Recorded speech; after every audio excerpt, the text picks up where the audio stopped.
महापालिका निवडणुकांसाठी उमेदवारी अर्ज मागे घेण्याचा आज शेवटचा दिवस। दुपारी 3 वाजेपर्यंत अर्ज मागे घेण्याची मुदत। अर्ज माघारीनंतर निवडणुकांचं चित्र स्पष्ट होणार।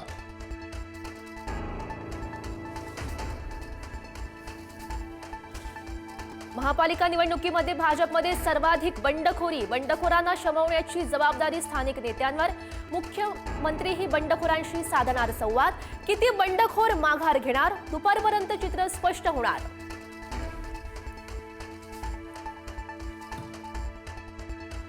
बंडोबांना थंड करण्यासाठी ठाण्यामध्ये एकनाथ शिंदेंच्या निवासस्थानी खलबतं। निरंजन डावकर यांनी घेतली शिंदेंची भेट। ठाण्यामध्ये उमेदवारी बिनविरोध निवडून आणण्यासाठी प्रयत्न।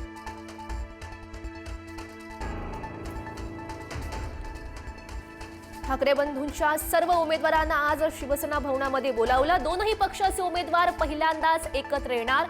उद्धव ठाकरे, आदित्य ठाकरे, अमित ठाकरे करणार मार्गदर्शन। अमित ठाकरे पहिल्यांदाच शिवसेना भवनात येणार।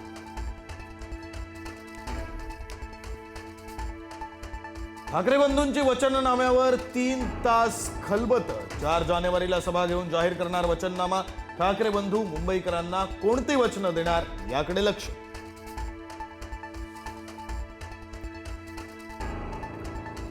महापालिका निवडणुकीच्या प्रचारासाठी उपमुख्यमंत्री एकनाथ शिंदे 4 जानेवारीपासून मैदानात। रोज 3 ते 4 सभा घेण्याचं नियोजन। मुंबईमध्ये सभा घेऊन शिंदे प्रचाराचा नारळ फोडणार। खासदार श्रीकांत शिंदे ही प्रचारामध्ये उतरणार।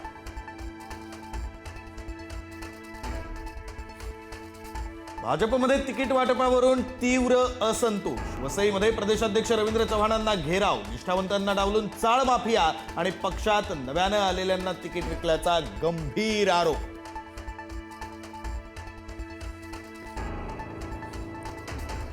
शिंदेच्या शिवसेनेचे आमदार प्रकाश सुर्वे नॉट रिचेबल असल्याची माहिती। मुलाचं तिकीट कापल्यानं सुर्वे पक्षश्रेष्ठींवर नाराज। प्रचारातून मधून सुर्वे लांब राहणार असल्याची माहिती। तर पक्ष शिस्तभंग केल्याप्रकरणी सुर्वेंवर कारवाई होण्याची शक्यता।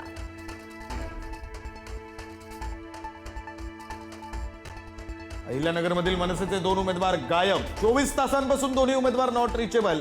निवडणूक बिनविरोध होण्यासाठी दोन्ही उमेदवारांचं अपहरण झाल्याचा संशय।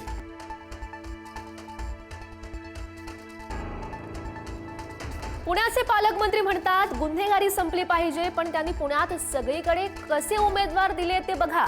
मुरलीधर मोहोळ यांचा थेट अजित पवारांवर निशाणा।